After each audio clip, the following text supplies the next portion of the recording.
Hello, everybody, and it is Charles as usual. And I'm obviously back from the Netherlands, and today we are going to explain exactly what is happening here at Carnac, France.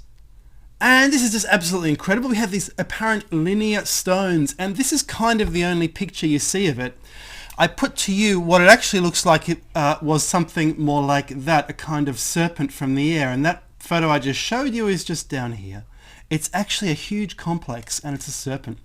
And in order to explain the serpent cult, we have to we have to get right down to business, right down to a little recap of previous videos that I've made. I'm just going to explain very briefly everything about the snake, why the snake was important in ancient times, and how it relates to other structures as well. So let's get to it. Now, the snake is a very interesting animal. It's basically a penis in animal form, so it was thought to have been the first animal, still clinging to its Eden home, wrapped around the first tree, the tree of Eden. Rather than being cast down to earth, interestingly, it sticks to Eden, and it's obviously depicted that way. So if it's the first animal, was it the creator of the other animals? Was it seen as the creator of the other animals?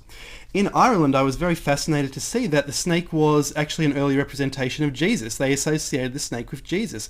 Presumably, their explanation was, well, the snake sheds its skin, so it transforms like Jesus did. And of course, well, I'm thinking, of course, Jesus being God, the creator, the snake created everything. So that's that explanation. Now, and a fan pointed this out because I said that there was this ancient cult in Europe where two snakes facing each other, in fact eating each other, constituted creation, essentially creation of the world. And you see this in Conan. So in ancient times you had this Ouroboros thing, and the Ouroboros essentially is snake biting its tail. In Viking lore, when the huge snake which wraps around Earth lets go of its tail, Earth will soon come to an end.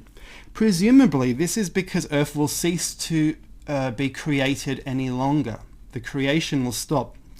Why do I say that? Well, I think the Ouroboros is a nice way of representing what they actually thought was going on, which was snake sex.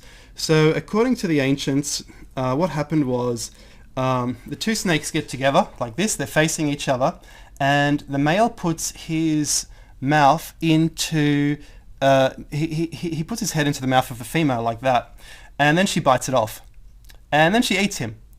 And if he's still alive, he sort of breaks through and comes back out again. He breaks through the side of the female. So I think this is a more modest way of depicting that, and that's why you see the Ouroboros instead of seeing this, two snakes.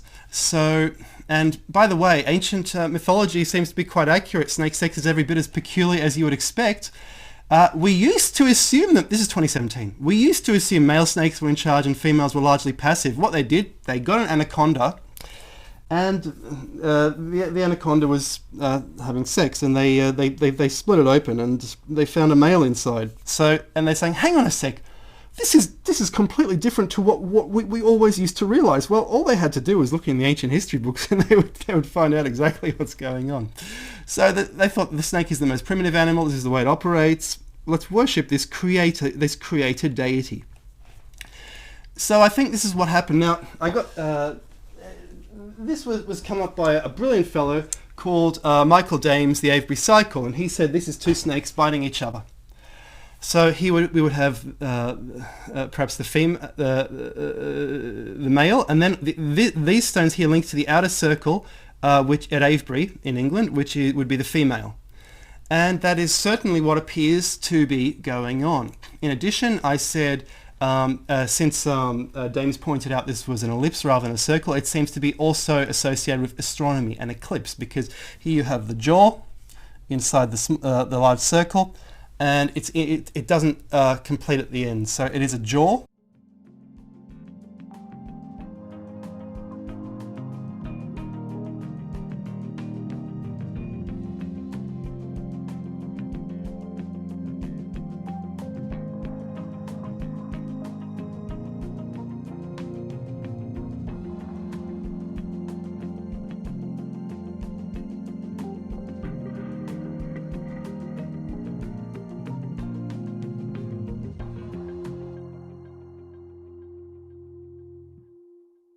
that's what's going on. Now, I took Dame's theory and I said, look, let's apply it to Stonehenge. And as you can see with Stonehenge, there never were stones on one side of it.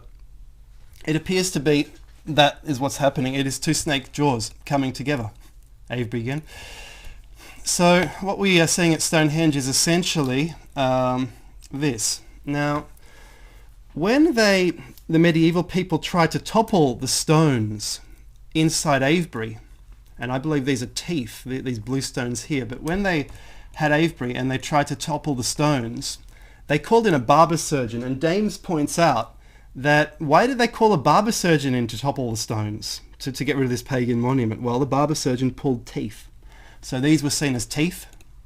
I think in Stonehenge, the bluestones here are teeth. Now, if you look at this map of Stonehenge, you'll see, so here's the female jaw, here's the male jaw, and the archaeologists have gotten this fearfully wrong.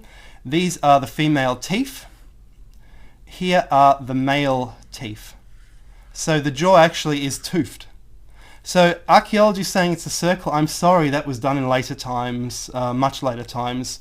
Archaeologists, do your radiocarbon dating of this area. There are no stones there. Check the dating. You are absolutely wrong, because we have to look at the ancient mythology to see what is going on. So this gets deeper and deeper and deeper, because with Stonehenge we have not just Stonehenge, but we have this thing called the Cursus.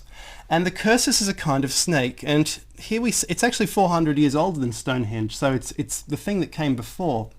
But what's really fascinating, guys, really fascinating, is that you have this Cursus, and it is east-west, so it's equinoctial worship. On the equinoxes, the sun rises and sets in the east and in the west, and it's actually pointing, if we extrapolate, to Woodhenge over here, which is fascinating. Woodhenge, an earlier form of Stonehenge, so this temple, this would have been a processional going to Woodhenge. That's what it was for. They used to think it was for horse racing. They called it a Cursus, a circuit, but it was obviously a processional going to Woodhenge. On this end, you have a barrow sort of blocking it. On this end, Woodhenge. So a sort of temple sort of thing on each one. They would have been going between the ancestral barrow, the long barrow, and the Woodhenge here.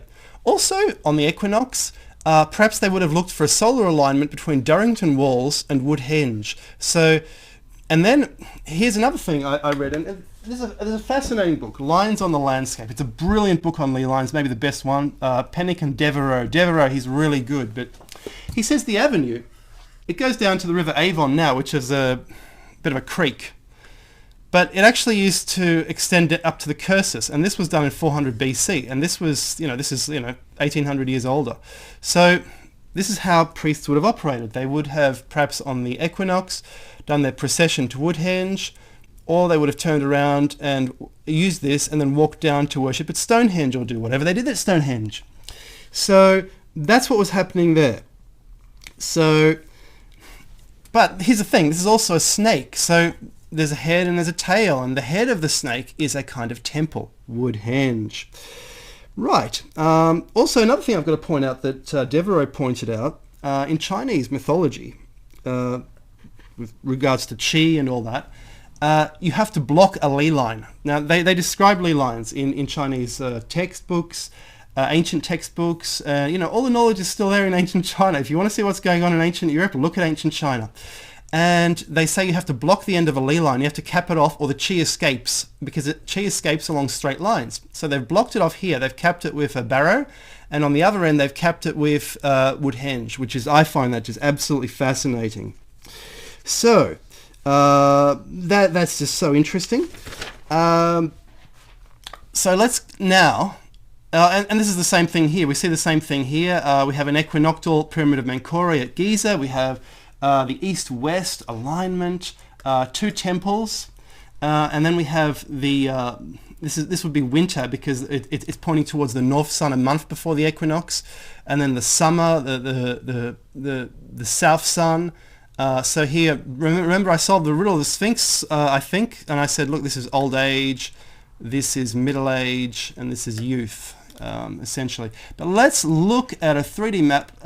Let's see what's going on at Carnac. So if I zoom into Carnac, let's do it.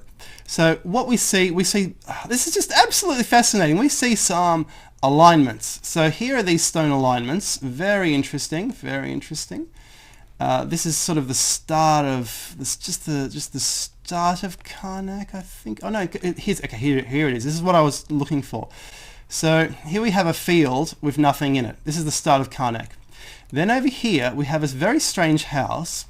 It's east-west facing, which is, puzzles me. Why would it be exactly east-west facing? I mean, if you zoom right in, and you can actually go right down and have a look, it seems to be just this, or it seems to be that house there, possibly an old barn or something, but it's built on top of some old temple or something, which I find just fascinating. But anyway, this is an alignment, and you see the stones going upwards all the way. They keep going, they keep going, they keep going all the way up, and it just continues. It's obviously a serpent, and it just continues and continues. And now there's a break, and then it continues over here.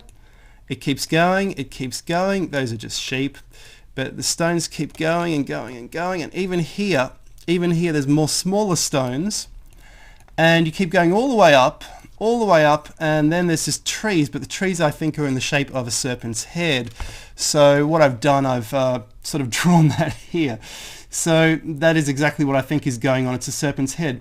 Now, you will notice that it is almost an east-west alignment, kind of like the Cursus we see at Stonehenge, which I find just absolutely fascinating. It's a similar sort of alignment to that. It's a similar sort of era. There would have been temples here at the start and the termination of this. That east-west building I showed you could have been built on an ancient equinoctial temple if this is an equinoctial cult. You know, I just find this absolutely fascinating. I think that is exactly what is going on at Carnac. What is a Cursus? Well, I think it's a processional. There are other theories. For example, Terence Meaden in the Stonehenge Solution, he actually said it's the path of a tornado, and he looked at weather patterns and so forth. And I don't buy that one. You know, I just don't buy that theory. So it's a kind of lee line between two things. That is what a Cursus is. That is what is going on at Carnac. Guys, I really hope you've enjoyed this video. Now, I do have a colleague, and he's called Bruce Cornett, and he's written a brilliant book on UFOs. Guys, if you're interested in UFOs, check out Unconventional Aerial Phenomena. This is, I have a shelf full of UFO books. I might show it to you, but this is one of the best books I've ever read. Do check this out. It's on Amazon. This guy has been investigating essentially the Hudson Valley north of New York for over a decade, and he has photographed UFOs, witnessed their behavior, come up with scientific explanations. He talks about ancient civilizations, hybrid civilizations with visitors from other worlds. This is the book on UFOs. Why don't I just show you some of my little collection over here, just a little bit. So I've got quite a few books and things, UFOs and stuff. So, you know, I've got a lot of UFO books, and I'm telling you now, guys, that is some of the best stuff I've seen in Mr. Cornett's book. So, guys, check that out. Thanks for watching. I hope you like my Stonehenge explanation and also the Carnac explanation. And cheers, and see you next time. Bye-bye.